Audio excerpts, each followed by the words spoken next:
Belajar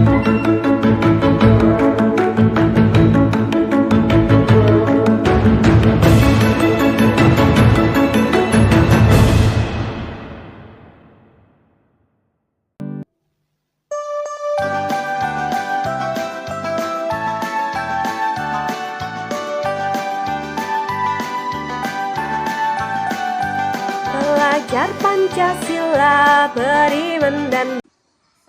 Assalamualaikum warahmatullahi wabarakatuh. Perkenalkan, nama saya Sarwiyah, CGP Angkatan 11 Kabupaten Pasaman Barat. Saya akan memenuhi kegiatan supervisi akademik bersama rekan saya Rosmawati ya, dalam kegiatan pra-observasi. Assalamualaikum Bu Wati. Waalaikumsalam Ibu. Gimana kabarnya Bu? Alhamdulillah baik Ibu. Baiklah Ibu, sekarang saya ingin berbincang-bincang dengan Ibu. Bersedia Ibu? Bersedia. Alhamdulillah. Jadi Bu, sebelum kita melakukan kegiatan observasi, ada beberapa yang ingin saya tanyakan kepada Ibu. Dalam kegiatan pra-observasi ini, kira-kira mata pelajaran apa yang ingin Ibu lakukan nanti? Mata pelajaran yang akan saya lakukan, mata pelajaran IPAS Bu, tentang bab 3 penghuni alam, topik A tentang ekosistem. Tentang ekosistem Bu ya. Kemudian dari pembelajaran IPAS tadi, tujuan yang ingin Ibu capai dalam pembelajarannya? Tujuan pembelajaran yang ingin saya capai, yang pertama peserta didik memahami tentang ekosistem. Yang kedua, peserta didik mengetahui jenis-jenis ekosistem. Yang ketiga, peserta didik memahami komponen-komponen penyusun ekosistem. Jadi ada 3 Bu ya, tujuan tiga pembelajaran saya. Tadi memahami ekosistem, kemudian jenis-jenisnya dengan komponen dan komponen dari ekosistem Bu ya. Kemudian Bu, nanti kan ada area pengembangan yang ingin dicapai. Kira-kira apa sih area pengembangan yang ingin saya amati di kelas Bu? Area pengembangan yang akan Ibu amati di kelas, saya akan menerapkan pembelajaran berdiferensiasi Bu, di mana sebelumnya peserta didik saya berikan pertanyaan diagnostik. Hasil dari pertanyaan itulah saya mengelompokkan peserta didik menjadi 3 kelompok.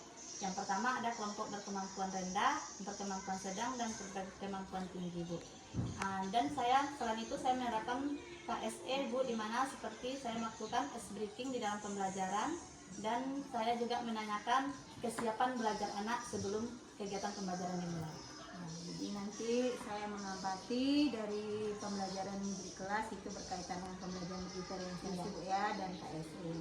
Kemudian dari pembelajaran yang akan Ibu lakukan, tentu ada langkah-langkah atau strategi yang Ibu lakukan agar pembelajaran yang Ibu sampaikan nanti dapat tercapai. Strategi yang akan diterapkan, yang pertama tentang program basic learning Bu, di mana anak tersebut saya berikan video tentang permasalahan pembelajaran. Setelah saya memutar video tersebut, anak berdiskusi tentang apa yang akan dikerjakan di dalam tugas tersebut. Setelah anak diskusi, nanti anak mempresentasikan hasil diskusinya kelompok masing-masing ke depan. Jadi seperti itu Bu ya. Dari kegiatan kita ini tentunya nanti kan observasi kita Bu ya. Kapan rencana Ibu ingin mengadakan observasi ini Bu? Rencananya Bu, kegiatan observasi ini hari Rabu tanggal 6 November jam ke-5 dan 6 Bu. Jam ke-5, 6 Bu ya. 5 dan 6, 2 jam pelajaran. Ya, jadi demikian Ibu, saya rasa cukup kegiatan pra-observasi kita. Kita akan bertemu lagi di kegiatan observasi. Baik Bu. Terima kasih Bu Wati. Sama-sama. Assalamualaikum warahmatullahi wabarakatuh.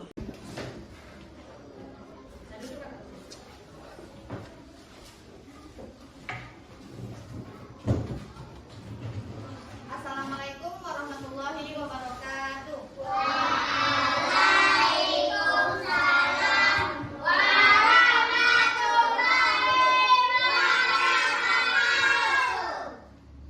Selamat pagi. Oke, Anak Ibu. Sebelum kita belajar, lebih baik kita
Nah, teman-teman, di sini ada teman-teman yang sudah mengetahui apa sih ekosistem itu?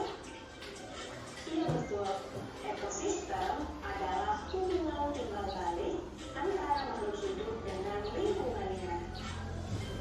Nah teman-teman, hubungan timbal balik ini saling memberikan pengaruh di antara keduanya. Ekosistem terdapat di semua belahan bumi. Ada ekosistem hutan, ekosistem laut, ekosistem padang rumput, dan lain-lain.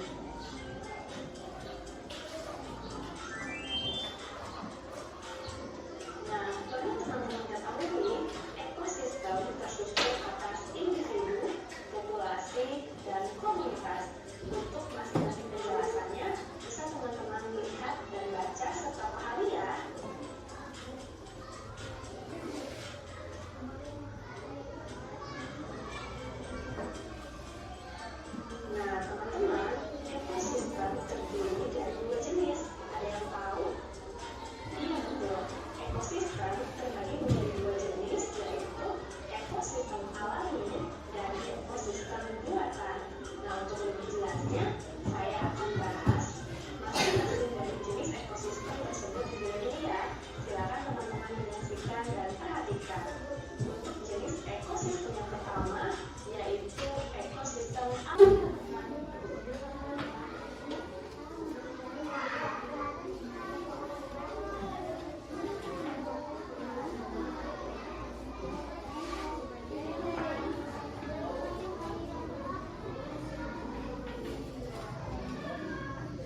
tercapai dengan baik, anak-anak juga aktif. Jadi dari observasi kita tentu ada ya Bu, area yang dikembangkan. Itu menurut Ibu apakah sudah mencapai keberhasilan keseluruhannya? Ya. Untuk area yang saya kembangkan Bu, mungkin sebagian besar tercapai Bu, masih ada kekurangannya karena masih dalam pembelajaran Bu ya. Pembelajaran saya terapkan itu Bu, pembelajaran berdiferensiasi Bu, di mana anak itu sebelumnya saya kelompokkan menjadi 3 kelompok Bu. Ada yang berkemampuan sedang, berkemampuan rendah, dan ada yang berkemampuan tinggi Bu. Di dalam pembelajaran tersebut Bu, saya menayangkan video pembelajaran, ada permasalahannya, dan anak-anak diskusi Bu. Di situ anak-anak bergotong royong bersama temannya, berdiskusi mencari jawaban bersama temannya. Terus setelah itu anak menampilkan hasil diskusinya, presentasi dia ke depan Bu. Jadi tadi diskusinya ada di jalan, anak-anak juga ikut berpartisipasi. Kemudian dalam kegiatan bersosialisasi juga ada menggunakan asesmen ya. Ada asesmen diagnostik sebelum pembelajaran, dan juga ada soal evaluasi terakhir nanti pasangan diskusi, juga ada soal KPD yang saya berikan. Dan selain itu Bu, juga sebelum pembelajaran saya juga menerapkan SDB Bu, di mana anak itu saya tanyakan kabarnya dulu, semangat belajarnya, apakah dia sudah semangat atau belumnya, kesiapan dalam pembelajarannya, apakah dia siap atau tidaknya dalam pembelajaran, saya tanyakan dulu Bu. Dan sebelum itu saya lakukan ice breaking dulu Bu. Saya lakukan ice breaking untuk merileks anak tersebut agar anak tersebut itu lebih semangat lagi untuk menerima pembelajaran hari itu. Jadi sudah luar biasa ya bagaimana anak dapat aktif di kelas, Ibu memotivasi anak-anak baik melalui kegiatan speaking dan lain-lain gitu ya. Bagaimana dengan kesepakatan kelas? Untuk kesepakatan kelas Bu sudah saya terapkan, tetapi masih menggunakan kalimat yang apa Bu? Masih kalimat yang negatif, memakai kata tidak boleh. Nah, tetapi Bu, untuk berikutnya saya berusaha lagi untuk merancang untuk kesepakatan kelas menggunakan kalimat-kalimat yang positif. Jadi memang seperti itu Bu Atia, kalau kita ingin mendapatkan kesepakatan kelas itu sebaiknya kita kan menggunakan kalimat yang positif.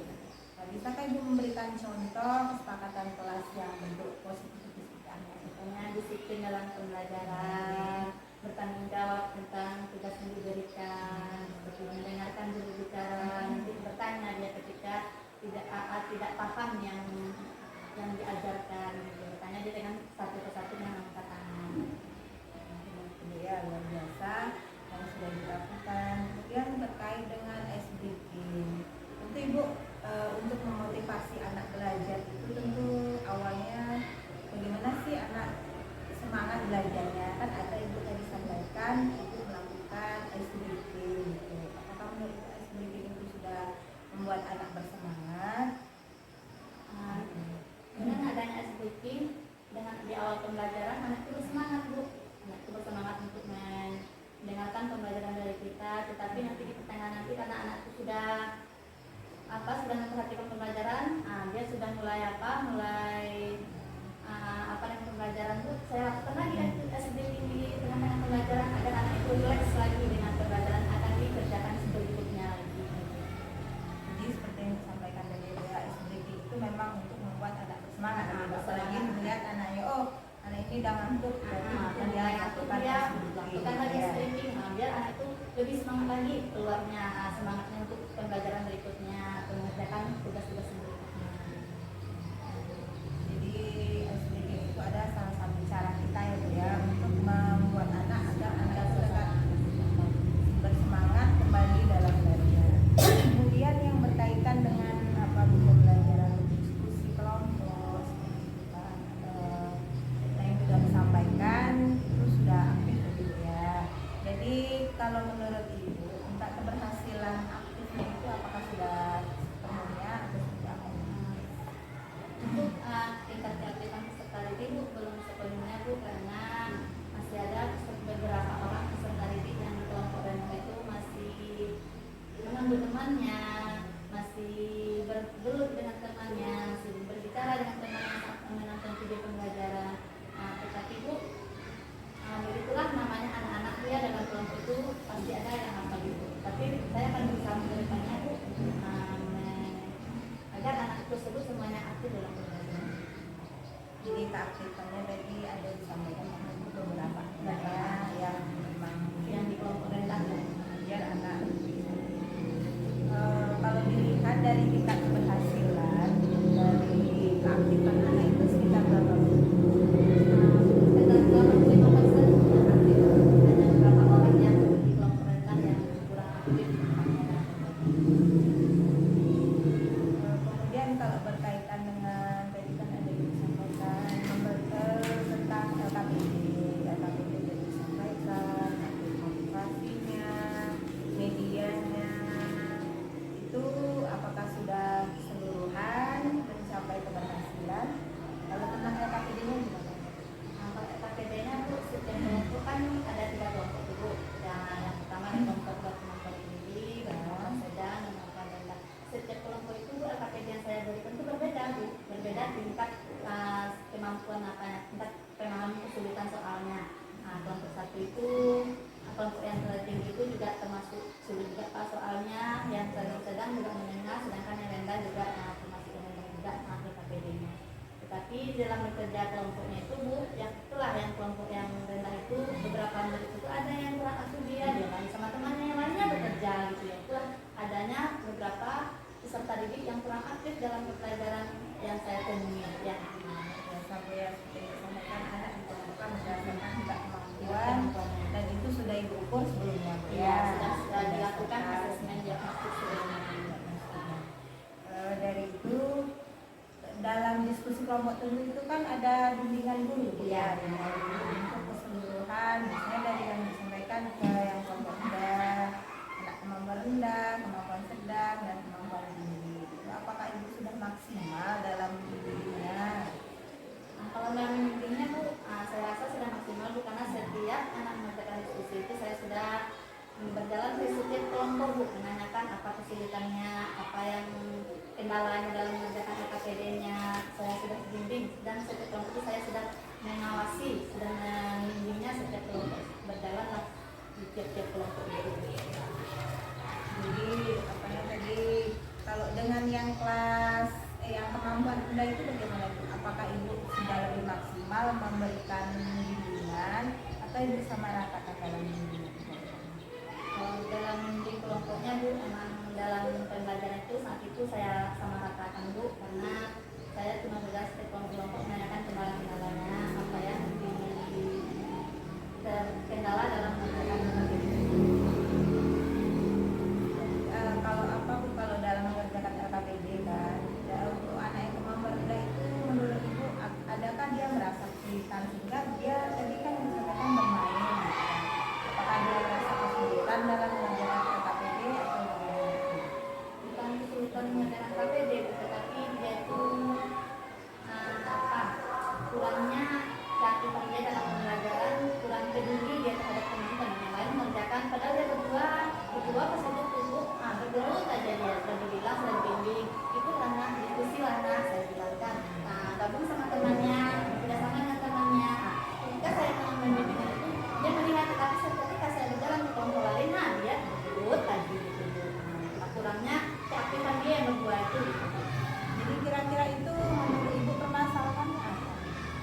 Kalau menurut saya permasalahannya Bu, karena mungkin anak tersebut rasa ingin tahunya kurang, tetapi saya akan melaksanakan bimbingan khusus Bu terhadap anak yang kurang aktif itu, akan meluangkan waktu saya untuk membimbingnya dan lebih apanya Bu, karena anak yang dua itu kurang bisa membaca Bu, mungkin karena itu dia kurang peduli terhadap soal LKPD yang saya berikan, maka saya memberikan waktu luang Bu untuk anak tersebut membaca. Setelah jam pembelajaran selesai, saya memberikan waktu 15 menit Bu untuk membimbing dia membaca, dan saya juga berdiskusi dengan orang tuanya, berkolaborasi dengan orang tuanya agar anak tersebut juga dibimbingnya di rumah untuk membacanya, karena adalah satu tangan tidak lepas dari orang tuanya. Makanya saya berkolaborasi dengan orang tuanya, dengan orang tuanya agar dibimbingnya anaknya tersebut membaca setiap hari di rumah, dan saya juga memberikan waktu luang di sekolah untuk membimbing dia membaca, walaupun 10 menit tidak pulang.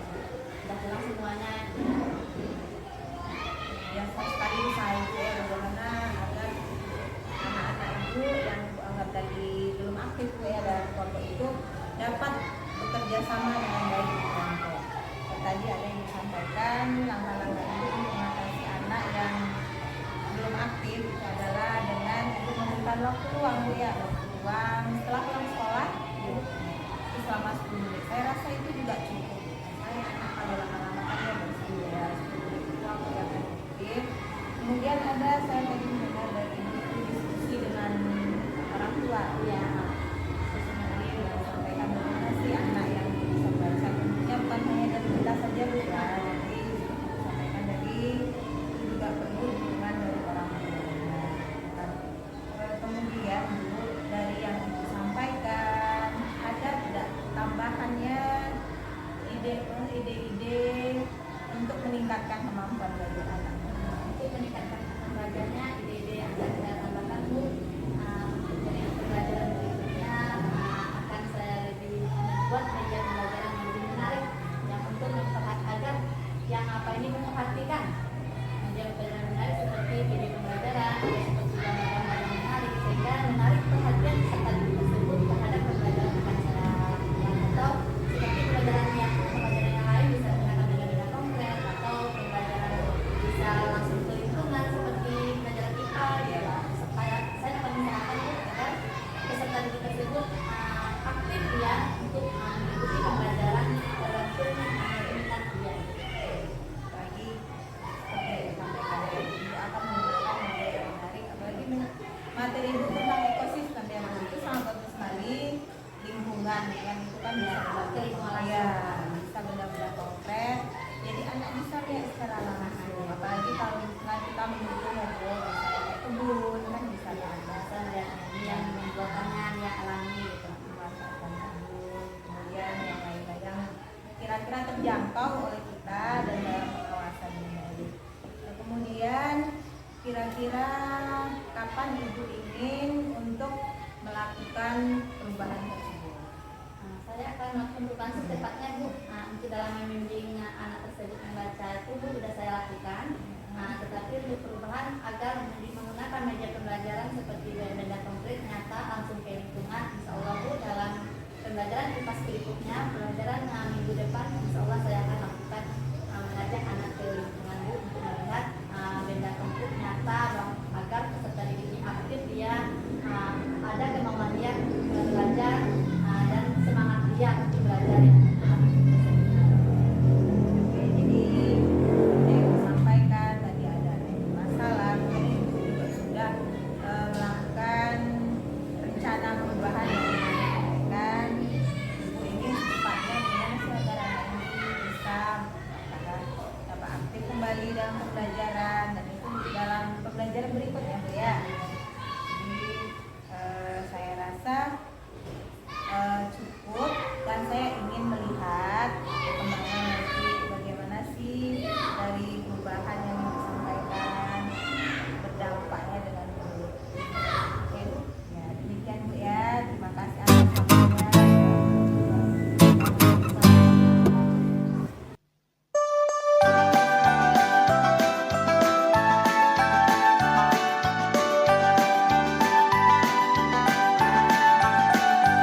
Belajar Pancasila, beriman dan bertakwa pada Tuhan Yang Esa dan berakhlak mulia.